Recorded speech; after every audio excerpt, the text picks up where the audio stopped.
on a recording machine. And then here I am in this town, this city, this majesty, and I just said, someday you're going to know who I am, because I'm not going to let you beat me at all. Because if I can, as my father said, this mountain I know I have to climb looking up, because everything is up here. To take you a little further ahead, because it relates to the exhibit that's at the Museum of Television and Radio right now of Miss Price's performances in television. But you, after Juilliard, the first event that really, the first performances that really brought attention to her was the international tour, Porgy and Bess, for a couple of years. But then, interestingly, in 1955, you've said this too, that you're a real break, a most unusual break imaginable. In 1955, NBC, this was the days when networks thought they would do interesting things, educational things on television, decided to do a series of operas in English on television. Yes. And in 1955, they presented Tosca with Miss Price as Tosca. And this was the first time a black artist had ever been, on television in such a prominent role. And she just told me backstage that in her own state, Mississippi, they would not broadcast, broadcast it. But that it must have taken a lot of courage and a lot of resilience to do that. I mean, was it just thrilling? Were you intimidated? Was it? No. And that is really the truth. It gets back to what I said about our fabulous parents. Once, the ball gets rolling and your talent develops, the only way I can put it these days is you can't deal with hyphenation. You have to put first things first. I actually thought that this opportunity belonged to me because my country afforded it to me. And the fact that I was chosen is exemplary, that my country wanted me to have this opportunity. It put its money where its mouth is as far as being democratic and free and wonderful, with all sorts of things available to you. Everyone around me was going insane. It happened to me all my operatic life. Everyone else is fluttering, everyone else is nervous, everyone else is having tantrums. And the only thing I'm worried about is my voice intact? Have I rehearsed enough? Is my flexibility going to make the impact that I wanted to make? And that focus kept all the other things away from me. You can't not be deterred by things that are other people's problems. It's not my problem.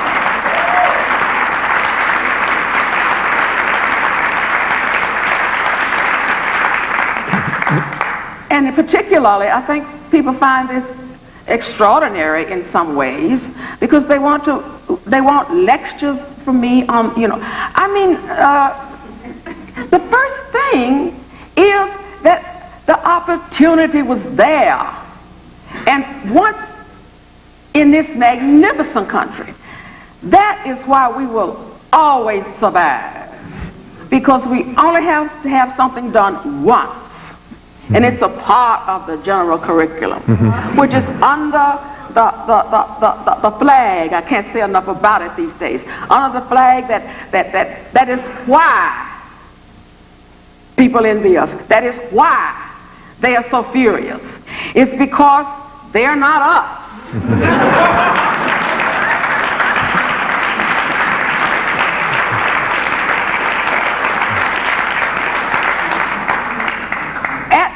The rehearsals, I have to give credit to Samuel Shatsonoff, whose duty it was. He was the... This is the Tosca. This is the Tosca, yes. When he presented this idea to me, and that was because in Porgy and Bess, there's one note, speaking of concentrating on singing even better than you think you can.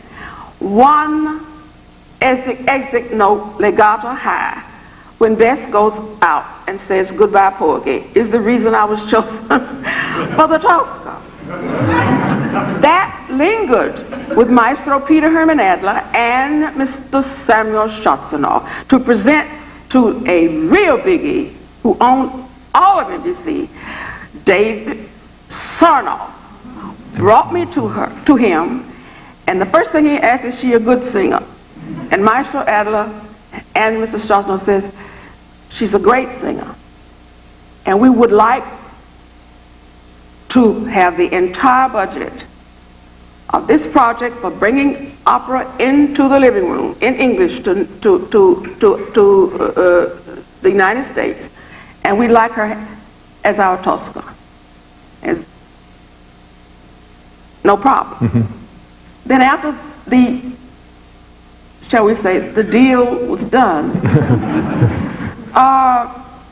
the furor started. The negative started.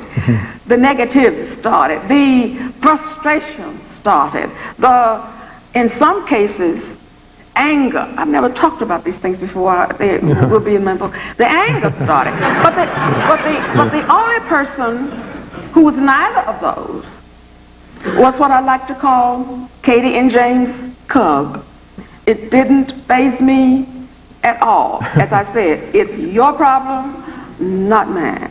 That you cannot really deal with the beauty of this voice. You're insane.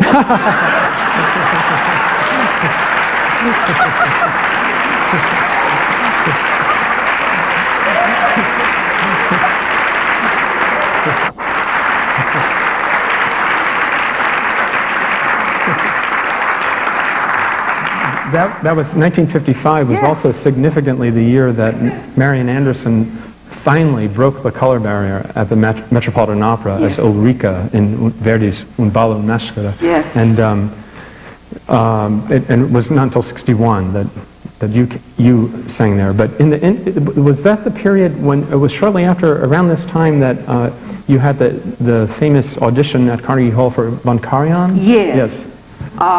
My fond, wonderful mentor. First, I have to give credit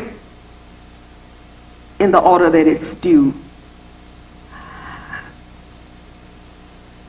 Nellie Walter, recently deceased, and Andre Mertens from Columbia Artists signed me after all these things started to happen as a member of their roster. This lyric who seemed to be going some lyric soprano, I still, because it's true, heavy enough, lyric soprano whom they had great faith in.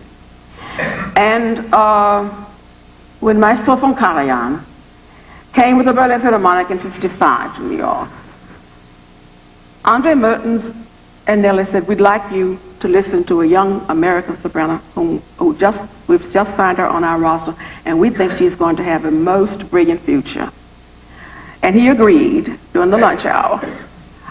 My darling David Garvey, who was with me from Juilliard as my rechte hand, my right hand on the piano, came up and we started out with Visi d'arte. You use what you have. And Maestro politely asked David to move from the piano. And he sat down himself and played Visi d'arte. And immediately a friendship was formed, particularly an artistic friendship that really became responsible for my European area of the career. Yep. And I was with him through, shall we say, some of my highest successes. Right. And because I was so prepared when I did arrive at the great Metropolitan, the greatest opera house, in my opinion, anywhere, I was so prepared through the various things I had done under his baton in Europe, difficult audiences, really esoteric in some ways, you know. But even at Salzburg and in Wien, he said, this is the Donnan I want. This is the Pamina I want. This is the Tosca I want. if you understand what I mean. In other words, it was proof that this is the voice I want. Nothing had anything to do with it but that. When I came to the Metropolitan at last, I was standing so tall because I'd been everywhere in Europe, tried out, not afraid of those audiences there, and then came home and also had been accepted. I was always a wonderful, fortunate American because I had the cart before the horse all the time. I was accepted in my country in such an extraordinary way that I didn't know it was barrier breaking as much as I was thrilled with the acceptance of what I am as an artist. Just completely accepted. So the other was something that it was part of my being. When I came to the Metropolitan, I had so many roles under my belt. I was of such value. And I don't mean just the Ethiopian bit. Thank God for her. But I mean, I had a galaxy of important roles that are what keeps an opera house open. Bread and butter roles. Things you can hum.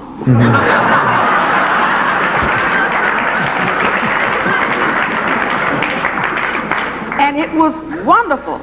In case you didn't notice, it was not Aida that made my debut in at the Metropolitan. It was as Leonora and I Trovatori. Because I'm an American. Right. What's the problem? And it was a great success.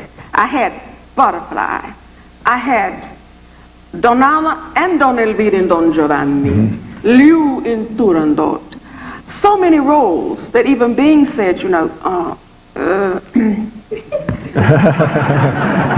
welcome. What a time.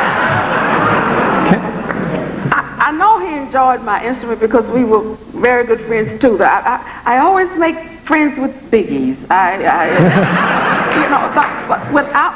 I'm not afraid of them. I'm in awe of their artistry. I'm in awe of the fact that Mr. Bing had the third most difficult job in the world. But if they had these ears that heard that I can deliver, Now first they have to listen to the voice, which is not bad. And then never was. Then they can sense the hard work and the professionalship. This is what I tell my kids in my master classes. There are a lot of things that are involved in the career besides the fact that you sing well.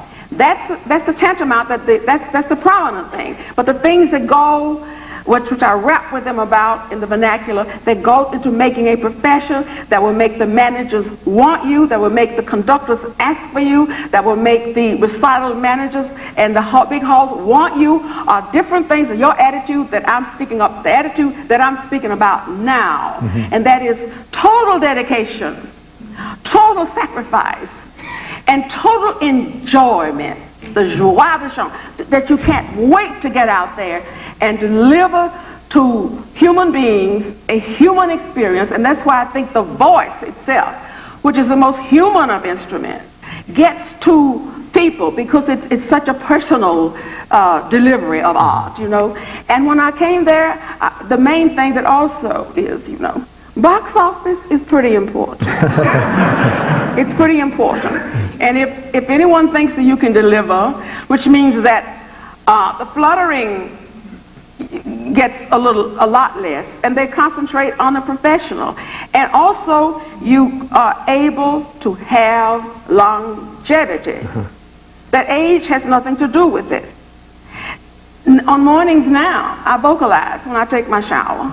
I live in the little Federal Era house, which I've owned, and I vocalize in the shower to an F above high C. If I have the F, I know the C will be clear. That was the training I received at Juilliard with Miss Kimball. Then, and I also know at this particular age, which I don't vocally like to concentrate on, with my dear Lulu, who used to be my housekeeper, I won't eat if I don't have the energy to get down to the kitchen. So, I say to myself, on days that I feel a little bit not as good as the day before, apropos being 70 or whatever, 74, if you can sing like that in the shower, you can go down to the kitchen and have your breakfast, my Can dear. I ask about, I'm going to talk Am a I little... wondering? I'm sorry.